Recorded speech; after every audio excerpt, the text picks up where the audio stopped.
Okay, DP per decade கொடுக்கல, magnitude தான் கொடுத்துருக்காங்க. அப்போ என்ன செஞ்சிடக்கூடாது, அப்போ இது 40 டிபி பர் டிகேட்னு டேரெக்டாக போட்டக்கூடாது.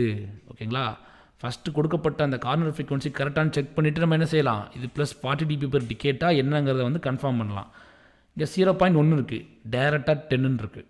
அப்போது இங்கே கார்னர் ஃப்ரீக்வன்சி இருந்திருக்கணும், இங்கே ஒரு 1 இருந்திருக்கணும். மொத்தம் இது 2 டிகேட்டுக்கு தான் என்ன 2 டிகேட்ஸ் இருந்திருக்கு. இந்த 2 டிகேட்ஸுக்கு என்ன மேக்னிடியூடு 40 டிபி. அப்போது ஒரு டிகேட்டுக்கு 40 டிவைடட் பை 2 டிபி பர் டிகேட். அப்போ என்ன வரும் 20 டிபி பர் டிகேட். புரிஞ்சுதா?